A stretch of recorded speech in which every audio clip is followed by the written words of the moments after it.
L'étranger de Georges Simmel. La notion de distance fabrique l'idée de l'étranger. C'est elle qui rend compte de l'éloignement et par conséquent de la dissemblance. Ainsi, il existe l'étranger de loin et l'étranger de près. La distanciation est la variable d'ajustement du mot étranger, car l'être étranger, expression simélienne, page 14, devient étranger lorsqu'il entre en contact avec un étranger à lui-même. C'est, nous dit Georges Simmel, l'unité du proche et du lointain, page 14.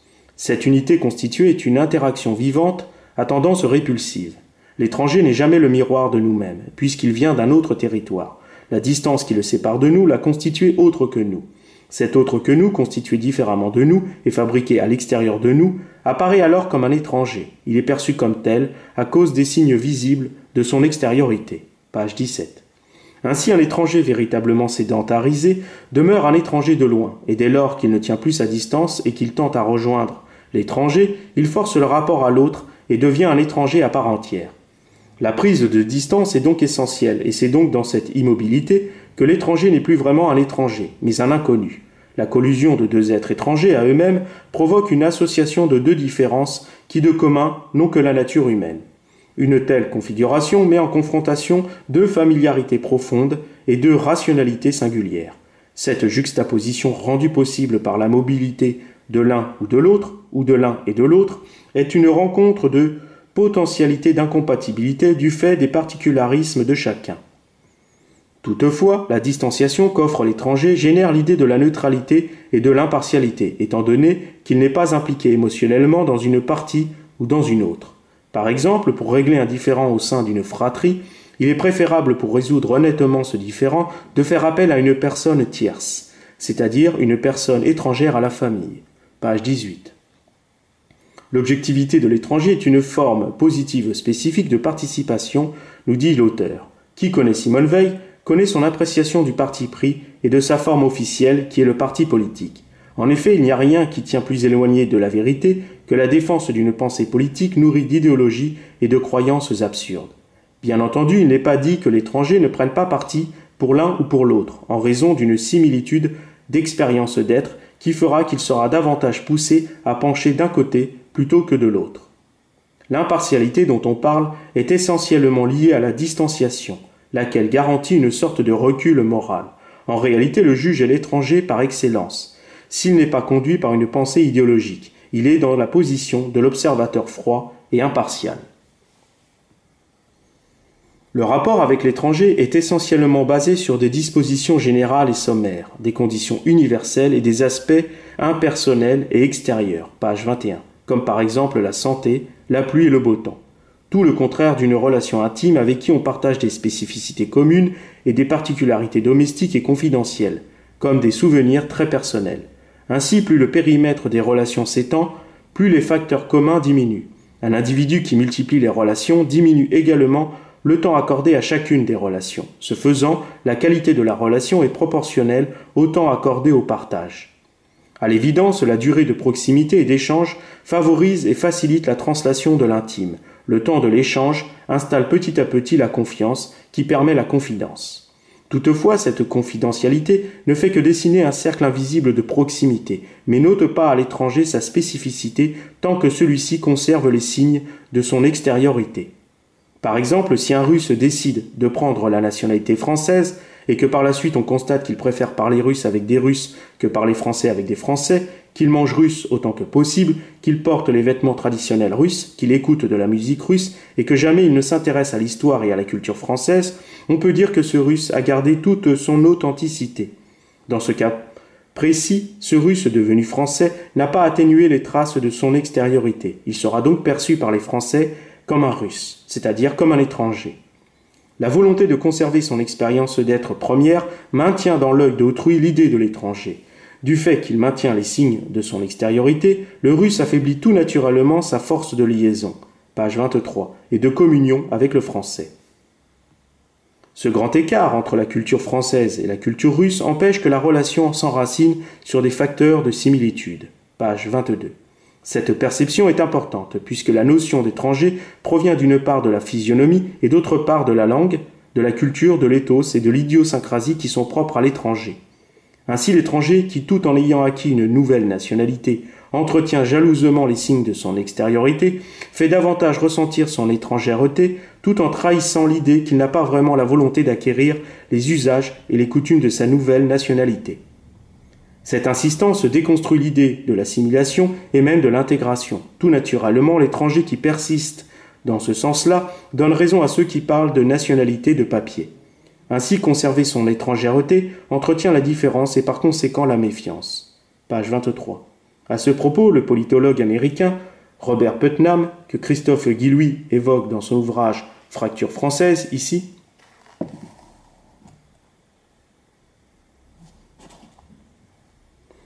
révèle que plus la diversité ethnique et culturelle grandit, plus la confiance entre les individus diminue. Cette hostilité naturelle entre les hommes provient de l'état de nature. C'est la programmation de base contenue dans le paléocortex qui anime l'homme de manière animale et fait que l'homme est un loup pour l'homme. Page 31. L'homme est donc animé d'une méfiance naturelle, surtout à l'égard de ce qu'il ne connaît pas. Le premier instinct, lorsque la rencontre est néfaste, c'est la négation de l'autre et l'émergence de l'idée de sa mort pour résoudre le problème. Page 34.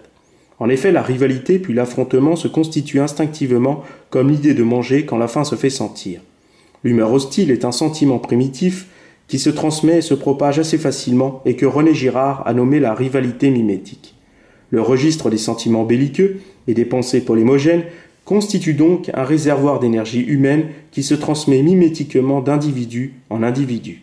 Le maintien de la haine est propre à développer la colère, laquelle enrichit la guerre. Déjà bien évoqué par Peter Sloterdijk ici,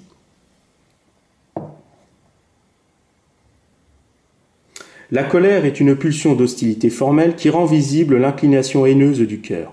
La guerre serait donc une loi naturelle, contrairement à l'état de paix, qui serait plutôt une correction du naturel. Selon Ernst Jünger et Napoléon, la guerre n'est rien d'autre qu'un principe actif, primordial et spontané. Pour Georges Simmel, comme pour Jünger, la guerre est la plus forte rencontre des peuples. Elle constitue la forme de contact privilégié avec l'étranger. Page 40. Ce rapprochement conflictuel peut toutefois déboucher sur une paix durable à la condition qu'un traité soit explicitement signé par les parties concernées. Il faut ajouter, pour compléter le tableau sur la guerre, qu'elle n'est jamais aussi cruelle et barbare que lorsqu'elle s'exprime dans un même groupe, à l'image de la Révolution française, et plus intimement lorsque Caïn, par jalousie, tue son frère Abel. Lorsque les individus d'une même famille se déchirent, la haine ressentie est souvent plus intense du fait qu'elle s'enracine dans un amour brisé. Page 49. En effet, la trahison dégrade si intensément la relation qu'elle produit chez la partie qui l'a subie une haine proportionnelle à l'amour produit préalablement. Le divorce constitue alors ce fameux traité de paix qui met en suspens la haine en officialisant la rupture. Ainsi, en temps normal, l'étranger dans son lieu de vie extérieur nous est indifférent puisqu'il ne nous impose pas son extériorité. C'est pourquoi la grande ville, page 59, que l'auteur a déjà analysée ici, est cette proximité de l'extériorité permanente. Les nombreuses combinaisons de rapprochement et de juxtaposition sont autant d'influences extérieures qui constituent des manifestations de l'étrangèreté.